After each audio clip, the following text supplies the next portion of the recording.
Meskipun ini berbicara tentang tasawuf, tentang ahlus sunnah wal jamaah, tapi ada hal-hal dalam tasawuf itu yang seringkali dilupakan oleh sebagian orang. Banyak orang, bapak-bapak di luar sana, mengira bahwa menjadi sufi, menjadi seorang salik, sufi, di mana Wahid? Mendekatkan diri kepada Allah maksudnya. Salik itu artinya pejalan. Kita paling sering mendengar istilah sufi, tasawuf, salik, suluk, dengan segala istilah-istilahnya. Intinya itu adalah satu disiplin ilmu dalam Islam yang berusaha untuk menyucikan batin manusia. Itu tasawuf itu. Ada nggak di zaman Nabi? Ya bukan ada lagi. Nabi itu contoh pertama. Cuma dulu istilahnya bukan tasawuf. Istilah-istilah itu Pak seringkali munculnya belakangan. Rumusan-rumusan, penjelasan-penjelasan munculnya belakangan. Ada Imam Abu Hamid Al-Ghazali, ada Imam Abu Thalib Al-Makki, ada Imam Junaid, Imam Qushairi, Imam Fulan, Imam Fulan. Tapi inti ajaran tasawuf itu udah ada sejak zaman Nabi. Bahkan kalau boleh dibilang para sahabat Nabi itu para sufi sebetulnya.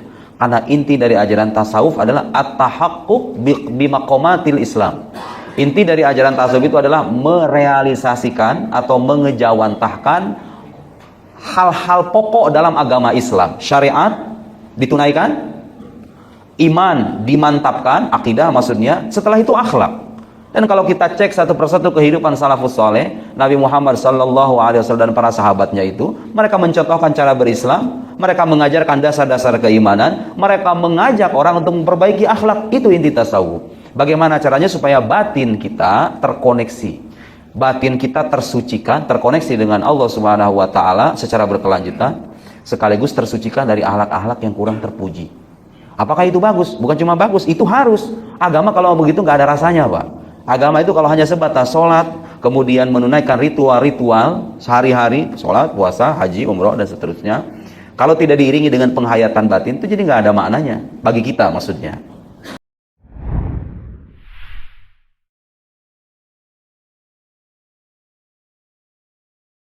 Terkait dengan ucapan para ulama. Terkait dengan ucapan para ulama, rahimahumullah ta'ala, seputar sufia dan tasawuf ini. Iya. Jadi kalau kita lihat dari ucapan-ucapan para ulama seputar tasawuf ini, kita akan temukan, iya, kita akan temukan dari ucapan-ucapan para ulama memperingatkan akan bahaya dari tasawuf ini. Ada ibarat-ibarat yang dinukil ya dari Imam Malik rahimahullahu ta'ala, sebagaimana dijelaskan oleh Al-Qadhi Iyad dari Tertibul Madarik. Ya, seorang yang bernama Al-Musayyibi itu berkata, kunna inda Malikin wa ashabuhu haulahu, kami pernah berada di sisi Imam Malik dan murid-murid Imam Malik berada di sekitarnya. Maka seorang lelaki dari Nasibin itu berkata, wahai Abu Abdillah, di sisi kami ada kelompok yang mereka digelari dengan nama Sufiyah. Ya'kuluna katsiran, mereka banyak makan. Thumma ya'khuduna fil qasaid, setelah itu mengambil qasidah-qasidah. Ya. Thumma yaqulun, setelah itu mereka berdiri. Fayarqusun, lalu mereka menari-nari. Ini tasawuf ini sudah dari dahulu ya. Kayak begini modelnya. Iya. Dan kalau kita lihat di masa sekarang ini masih terwarisi sampai hari ini. Masih terwarisi sampai di hari ini. Ya cari saja di YouTube itu. Buka saja. Bagaimana orang-orang tasawuf acara-acaranya. Nah, itu kelihatan ya. Ya berbagai macam sudah. Kalau dulu pakai qasidah. Ya kalau sekarang dia pakai band, pakai ini, wah menari-nari.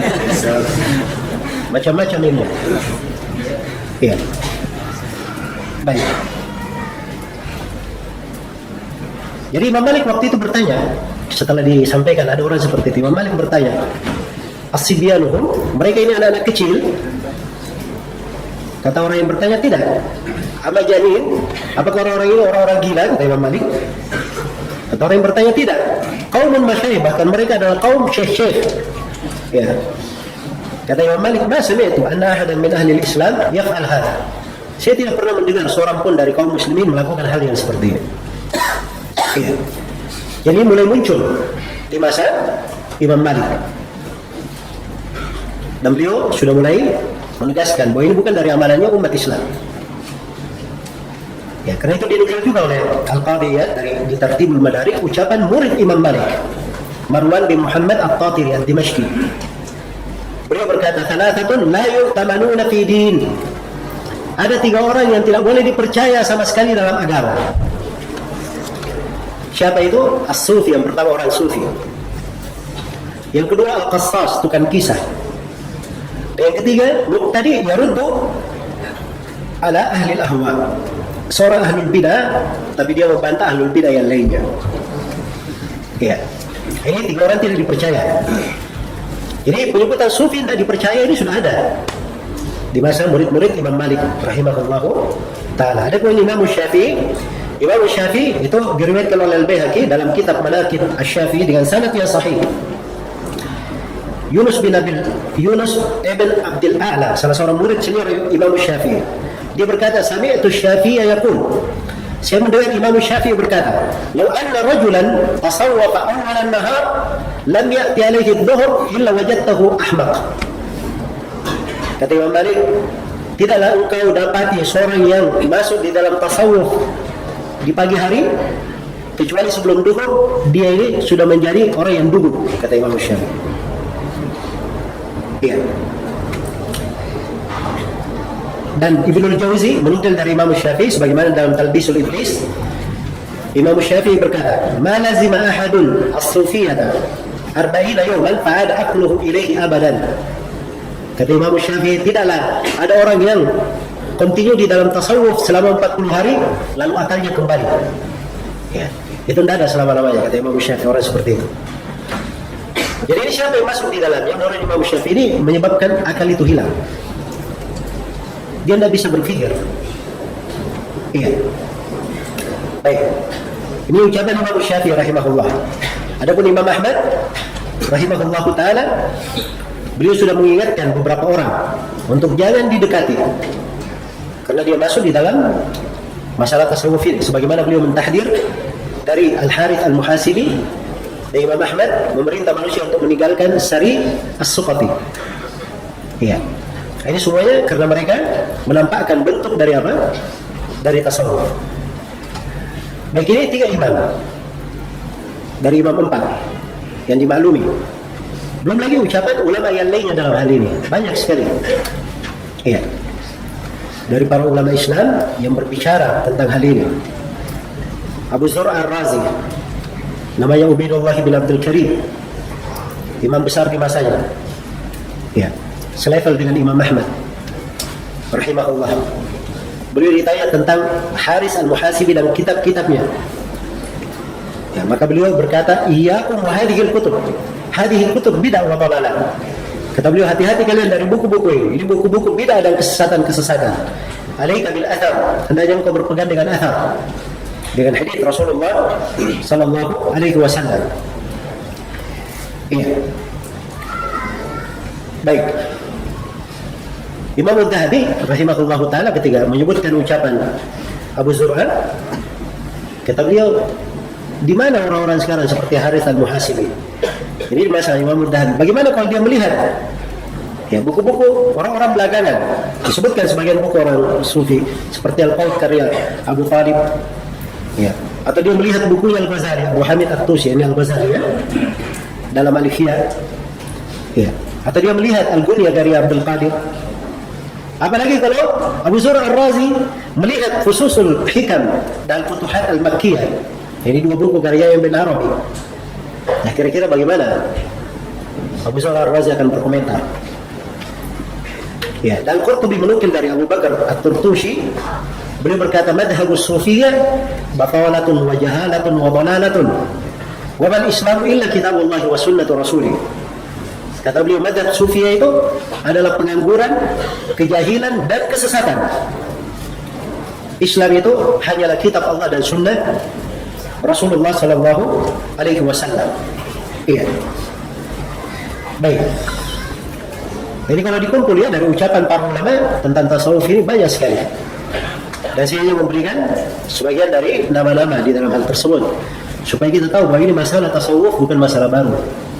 Ya, yang berbicara tentangnya juga adalah ulama-ulama. Ya. Karena itu kalau ada yang mengingkari orang yang berbicara menjelaskan tentang kekeliruan tasawuf, ini tidak perlu heran dengan hal tersebut, karena dari masa dahulu sudah ada yang seperti itu. Iya. Dan orang yang membela sunnah dalam hal ini juga tidak perlu diherankan, karena dari dahulu para ulama sudah berbicara tentang bahaya tasawuf ini. Bahkan ketika muncul satu masalah, ya, waktu itu Imam Syafi'i berpindah ke Mesir, dan beliau berkata, saya meninggalkan Baghdad, dan waktu itu mereka ada-adakan yang disebut dengan as-sama, dan beliau sebutkan bahwa itu diadakan oleh az-zanadiq, orang-orang zindiq. Ini yang beliau bahasakan untuk orang sufi dengan bahasa apa? Az-zanadiq. Ini as-sama, kegemaran untuk mendengarkan qasidah-qasidah, lantunan-lantunan, ya.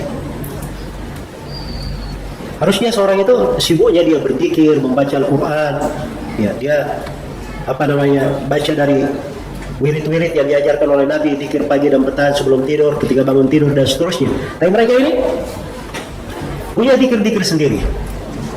Iya. Jadi kalau misalnya mau jadi imam sholat, itu ada panduan zikirnya banyak. Ya tergantung gurunya mengajar siapa, dari mana diambil itu panduan zikir. Iya. Itu panduan zikirnya sudah ada. Dia sudah sisa baca. Iya. Jadi itu yang biasa ini baca doa panjang-panjang apa segalanya, itu kan doanya itu, cara doanya juga sudah ada. Mereka tidak mengambilnya dari hadits-hadits yang sahih dari Rasulullah SAW, bagaimana Nabi selepas sholat, iya, apa yang beliau baca. Mereka tidak melihat di dalam hal tersebut, tapi mereka tambah, mereka buat aturan-aturan sendiri dalam zikir. Iya. Maka ini semuanya dari hal yang berbahaya. Baik, ini sudah berapa? Iya, metodologi menerima ilmu, membangun dasar ilmu di kalangan orang tasawuf.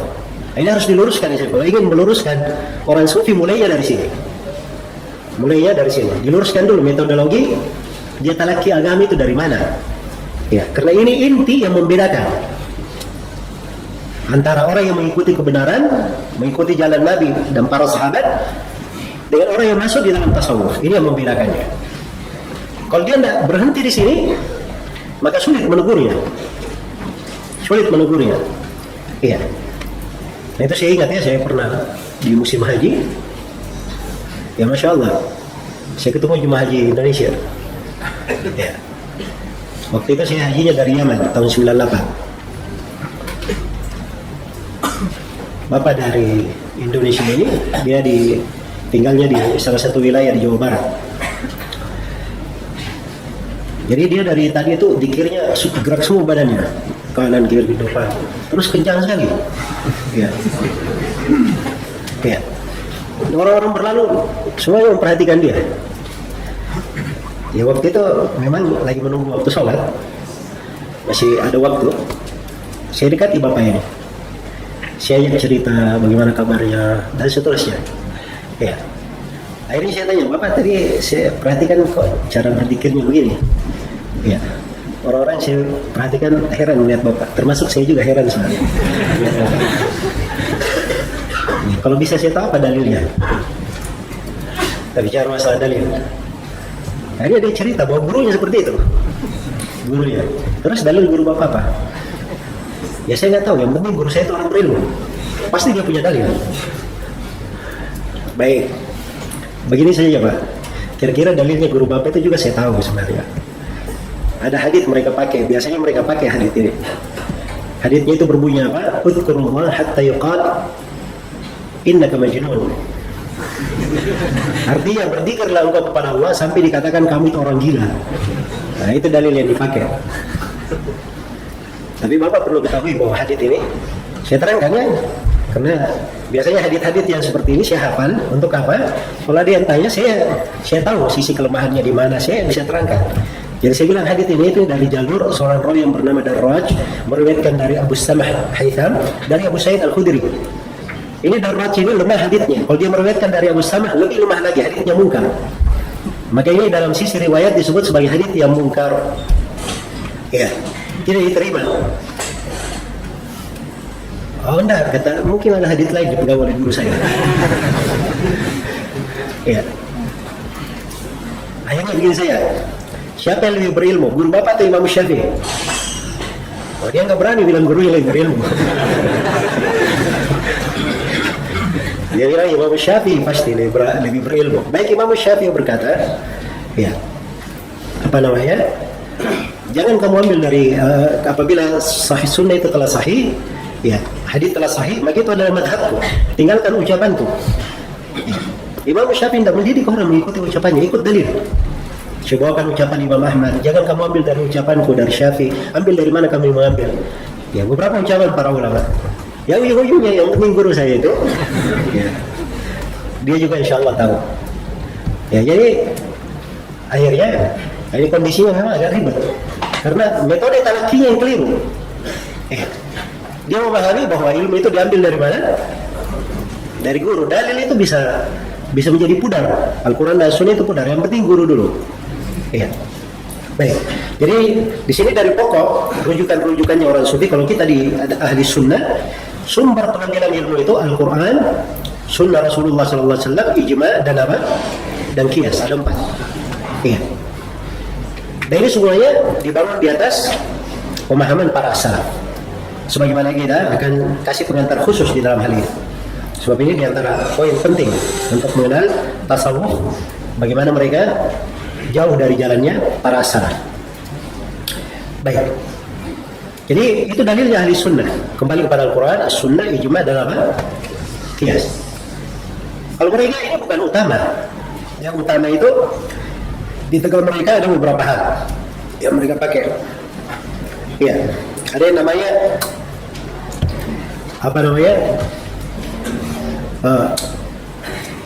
apa-apa yang diambil di dalam tidur, al-manamat. Iya.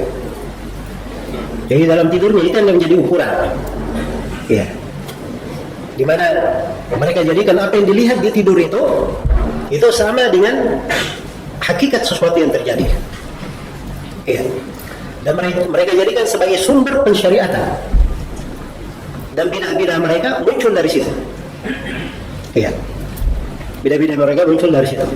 Karena itu kalau siapa yang membaca dari aliran-aliran tarekat, ini semuanya pasti mengambil dari sumber ini.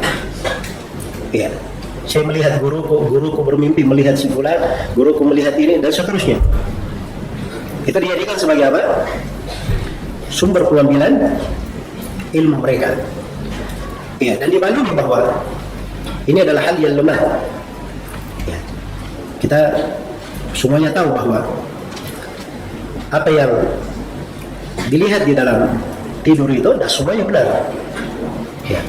Pada tidur itu ada 3 ya, ada mimpi benar, ada datanya dari syaitan, dan ada was-was diri sendiri. Ya, yang benar saja itu tidak bisa menjadi tumpuan hukum.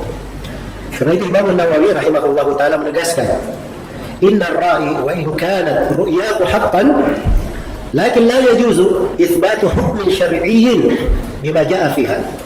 Sungguhnya orang yang bermimpi, walaupun mimpi itu benar, tidak boleh dia menetapkan hukum syar'i dengan apa yang datang pada mimpinya. Tidak boleh. Hukum syar'i sudah jelas. Iya. Baik. Karena itu ini masalah pokok yang menjadi sumber talaqi mereka, dasar mereka. Kemudian yang kedua ada namanya al-kashf. Ini dari sumber talaqi mereka juga. Al-kashf ini dia menganggap dirinya itu melihat sesuatu yang berada di belakang hijab. Iya, dia melihat mana-mana gaibiyah. Melihat mana-mana gaibiyah. Ini yang disebut dengan al-kashf. Iya. Al-kashf ini. Ini membuat mereka zuhud terhadap apa? Ilmu syariat. Ya, karena itu mereka hanya berpikir bagaimana kamu melakukan wirid ini, dzikir ini, begini supaya tersingkap mukasyafah, dia bisa melihat. Iya. Dan ini biasanya pintu dia dimasuki oleh syaitan. Ketika datang orang seperti ini, syaitan memanfaatkannya dengan sangat apa? Sangat bagus. Ya, karena itu subhanallah adalah seorang ulama terkenal di masa yang telah lalu, Syekh Taqiyuddin Al-Hilali Al-Maghribi. Ini beliau puluhan tahun di tarekat Tijaniyah, puluhan tahun sebelum dia tobat. Iya. Itu dia pernah cerita di satu malam dia ketika sudah semakin tekun tasawufnya, dia sholat malam. Iya. Dia hafal Quran dari umur 12 tahun, hafal Quran.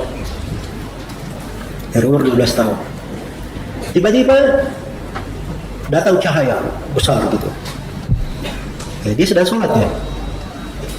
Kemudian dari cahaya ini keluar seseorang.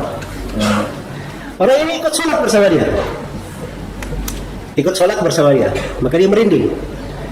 Waktu itu dia baca surah Sajdah. Bayangkan ya, surah Sajdah sangat dihafal kan? Ya. Tapi dia tidak bisa membacanya, saking ada orang di belakangnya. Akhirnya dia pindah surah setelahnya. Dia tidak pastikan surah apa, kata beliau mungkin yang saya baca setelah itu surah Sabah. Saya tidak bisa juga. Akhirnya saya baca surah-surah pendek yang saya tidak berpikir pun saya bisa baca, itu saja. Ya. Begitu selesai 6 rakaat, kan dia sholat malam ya. Begitu selesai 6 rakaat, dia berdoa di sujudnya. Iya. Akhirnya begitu selesai sholat, belum selesai sholatnya orang ini sudah pergi di belakangnya, masuk lagi ke cahaya itu, kemudian hilang.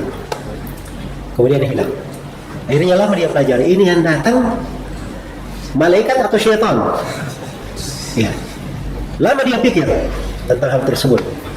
Kadang dia minta pendapat orang, ada yang bilang syaitan. Kalau dia malaikat, nggak mungkin kamu merinding, lupa hafalan. Ya. Jadi maksudnya di sini bahwa ada syaitan itu semakin memanfaatkan seseorang di kondisi itu, membuatnya apa?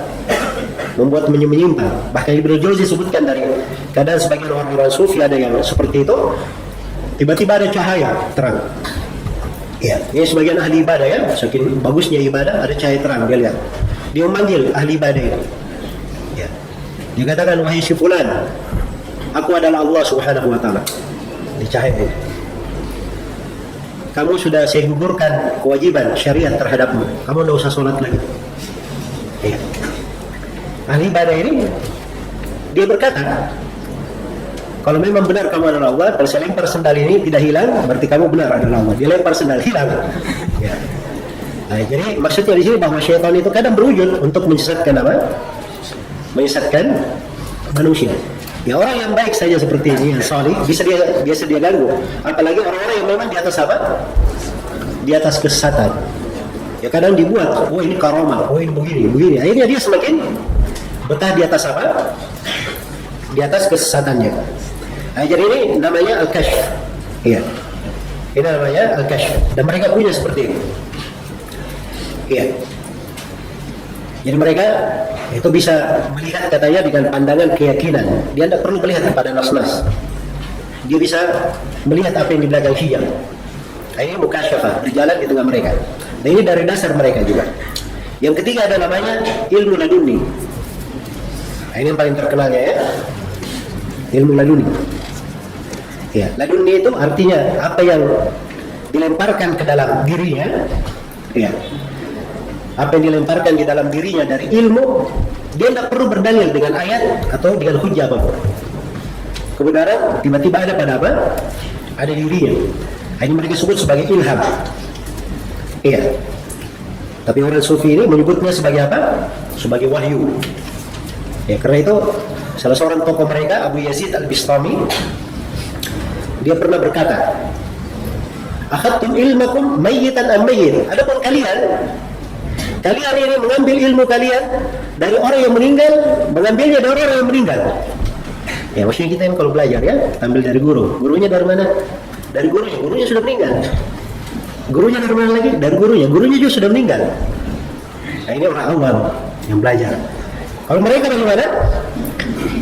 Kata Abu Yazid, wa akhadna ilmana 'anil hayy alladhi la yamut.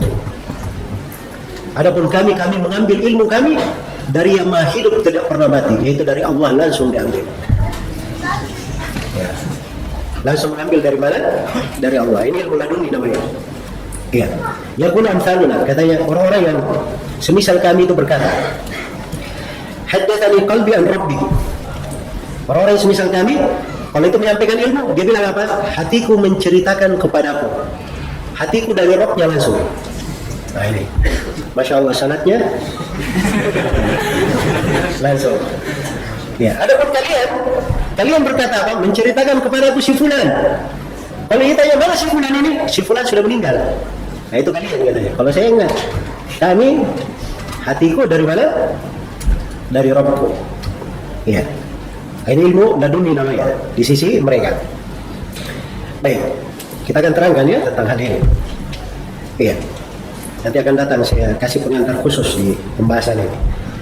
Memahami kebatilan tasawuf dari sisi-sisi. Cuman di sini kita kenal dulu bagaimana metode mereka di dalam talaqi. Yang keempat, dari metode mereka talaqi, kadang mereka mengambil langsung katanya dari Rasulullah sallallahu alaihi wasallam langsung. Iya, dari Nabi sallallahu alaihi wasallam. Jadi mereka kadang mengatakan bahwa dia berjumpa langsung dengan Nabi sallallahu alaihi wasallam dalam keadaan terjaga bukan tertidur. Iya, dalam keadaan terjaga. Nah, dan ini mereka bahasakan sebagai manhaj, metode mereka dalam talaqi yang paling kuatnya.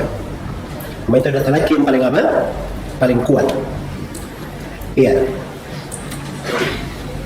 Sampai Al-Ghazali menyebutkan wa min awwalit tariqati, tapi tadi al-mukasyafat wal musyahadat. Awal tarikat itu dengan mulai mukasyafat dan musyahadat. Itu pakai al-kashf tadi.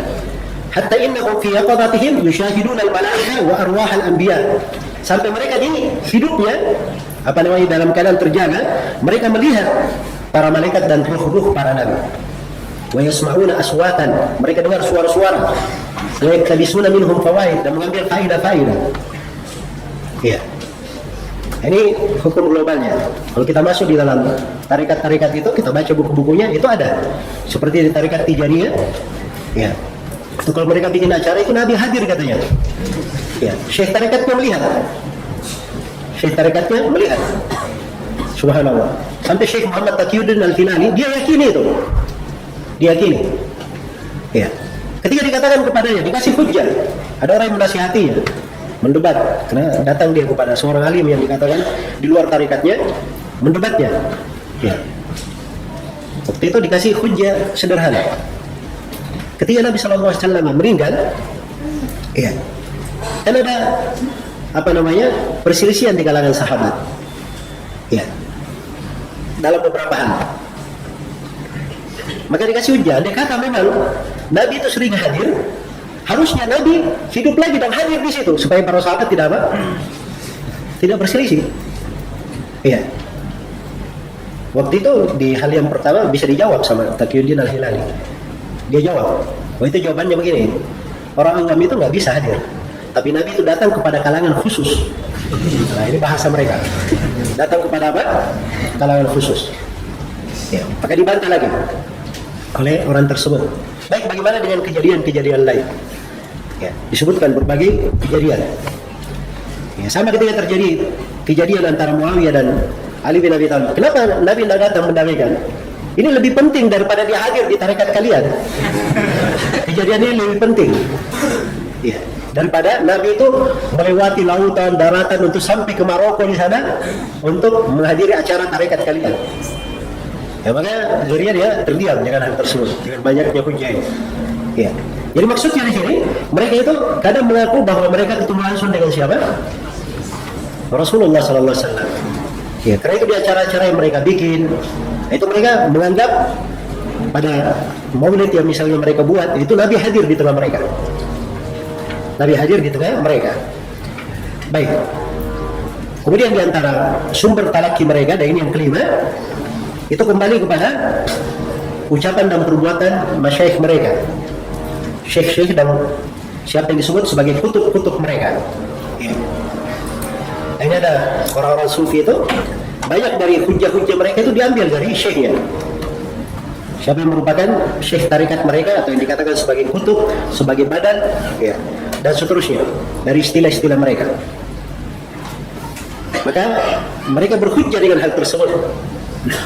Kalau disampaikan dalil dari Al-Quran dan Sunnah, ya kadang tidak dia pandang, dia melihat kepada ucapan apa? Ucapan syekhnya. Ya, dia melihat kepada ucapan syekhnya.